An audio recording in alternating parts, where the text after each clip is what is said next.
Good morning, Brian. Good Welcome morning, to the Bob. programme. Do many people write poems these days? In actual fact, you'll be surprised how many do. One of the problems, I think, is people are a little ashamed to call themselves poets these days. Really? It doesn't have the kudos that it had years ago. And so, and the other thing is they don't know what to do when they've written the poetry, how to voice it, what platforms to use, because it's hard to find them. And so they write their works, and it ends up in a drawer gathering dust.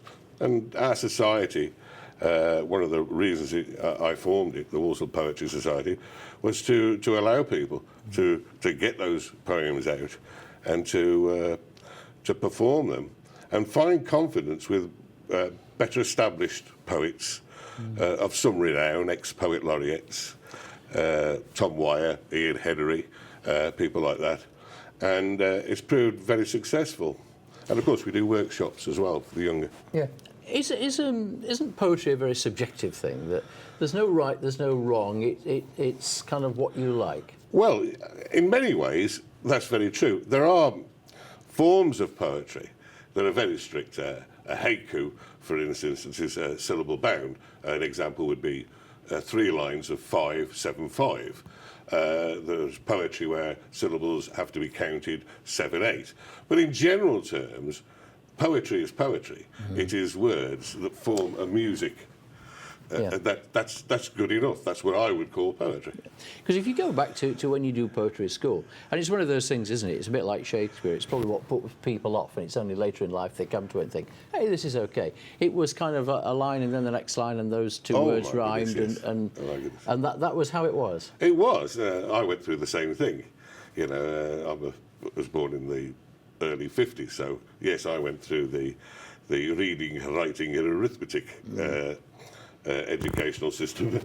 And yes, I mean, I was really put off by Shakespeare when I was force-fed it at school. But I mean, I found a great love for it afterwards. And the same's true of anything really, is with creativity, it's naturally within us, it's in our DNA. And storytelling is within our DNA. It's ever since the caveman put his hand on the wall. It's within us. Yeah. So what attracted you to poetry then? Well, I found it quite easy to write. I was very good within the arts when I was very young. And I wasn't concentrated on poetry. I wrote a lot, and a little poetry. And I found it very useful when I was a young man in charming young ladies. I see. And I got involved a little with improv poetry, which is quite fascinating. And then I became involved, as we all do, putting food on the table, paying a mortgage, earning money. And these things came on the side. It got less and less. But as I've got older and I wondering what to do, I was going to give my business over to my partner. I was thinking, what else shall I do? I can't just sit there. I thought, well, I've been writing poetry again, and I'll turn a professional poet, and that's what I did. And I mean, writers of novels often say that they have a discipline. You know, they get up at a certain time, have their bowl of cereal, and they go and lock themselves away, and they write for so many hours, and they have lunch, and so on and so on. Does it work like that with poetry? Yes, it can. Writing, it either flows out of you, or you need that discipline. You need to get up. I find that, and one's naturally lazy. I think writers are generally naturally lazy. They don't really like to push themselves through. But if you stare at a blank page, something's going to occur. And when you start to write, things happen.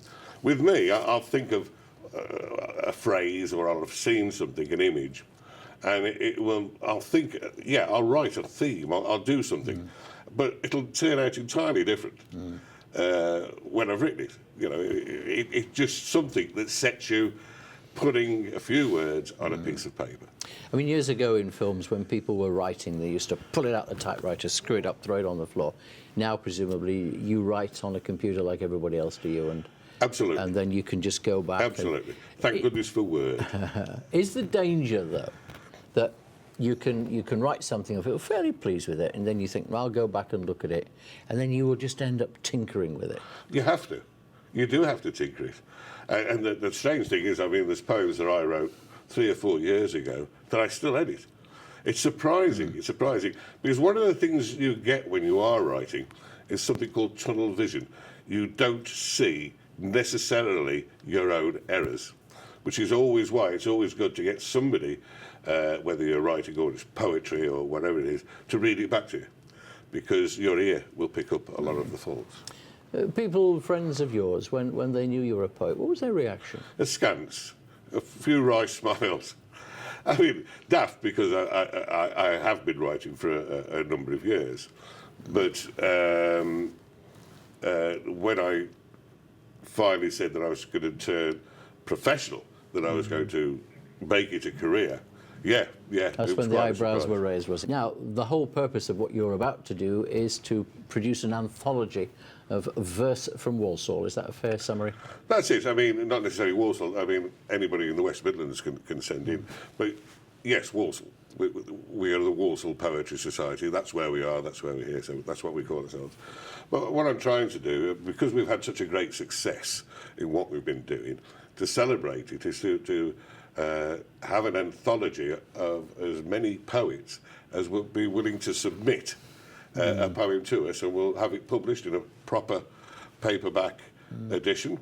And the whole idea is non-profit making, so that they'll be able to buy it themselves at a really, really good price. I mean, whatever the cost to have it done is, that's it. We're not putting anything on the top. We'll sort out the editing, the proofing, the sorting out. And so it's very good for them, because one of the problems with poets is finding an outlet.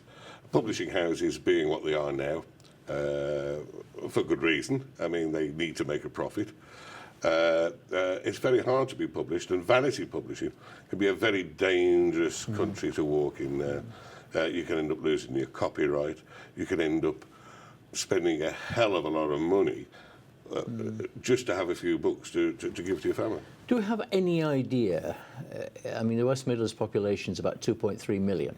Do we have any idea how many people actually write poetry? I think you'll probably find that about a quarter of that do, but Really? don't admit to it. I mean, people do write, you know. I said before, it's in the DNA. It's naturally within us.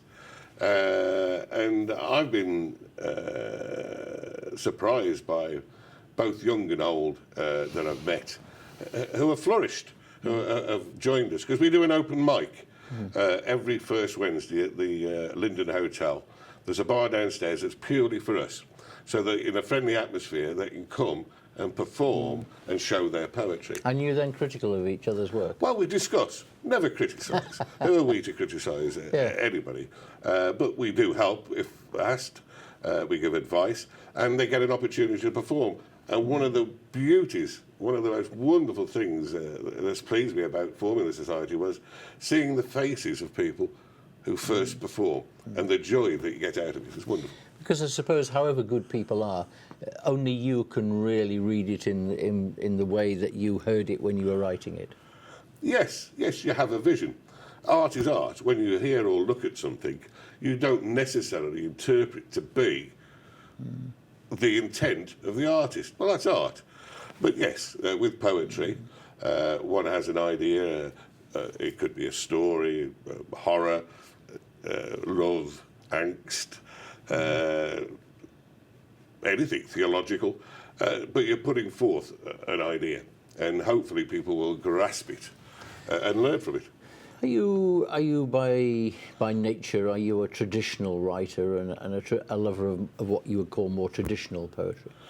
Well, I was brought up to read. I read a lot when I was younger. A voracious reader, you'd class me as. So, I mean, I read everything from Huxley to Wheatley. So, you know, Plato's Symposium, Socrates. But I mean, people read what they like, and I embrace that. You should find what you like. A lot of people have problems starting to read because they can't find the thing that attracts them. But I'd encourage everybody to read and follow through. Traditional poetry, well, yes, it has its place. Everything has its place. Rudyard Kipling was a Nobel Prize winner for something, wasn't he? I mean, if still has something to say. But, you know, I like modern poetry. I like all forms of poetry. It's expression, it's creativity, and it flourishes and grows because it comes from the imagination. And presumably, when you get your anthology together, there's going to be poetry across the board, isn't there? There's going to be every style you can think of. This is what I'm hoping. This is what I'm truly hoping. And we seem to be getting that. I mean, we've had a very, very good response. And we did always intend to do others. And I think from the volume that we're getting, because in the end you can only put so many poems in, and I've got to keep it to a relative cost so it doesn't get out of budget for people to be able to buy. Because I want to make it, and it's very hard to give a price until you've done it, but I want to make it under £5 for people to be able to buy. Of course, there might be post on top of that, but I'm also going to set up a distribution area so they pick the books up. Right. So how many poems do you think you might get into your book? Well, I think 80, 90, I would say it's between 70 and 90 is a good number of poems, so we're well on the way there. But I do ask, if anybody wants to send in a poem, please do, because if it doesn't get in the book, it'll get in the next one, you know. I was about to say, were you going to have to become selective? Was there going to be a little panel? They're going to sit away in a darkened room and saying, well, we're not going to use this, we don't like it. Well, I'm hoping that there won't be too much selection in it. I believe that most people write well. It might need a little editing. It might need, as all books do, a little editing. But yeah, I'm hoping that we won't have to judge too harshly on anybody. But if anything didn't seem viable, then of course I'd contact them and make suggestions as to how it could be for the next edition. Have you selected from those you've written, Brian, which one you want in here? No, I mean, luckily enough, I've got hundreds of poems. So what I'm going to do is just have a look and see what comes in, and then what my choices will be to try and fit in with other people's works. And, of course, to make them brevity, so that they're only small ones, so people get a better opportunity to express their own poetry rather than me just expressing mine.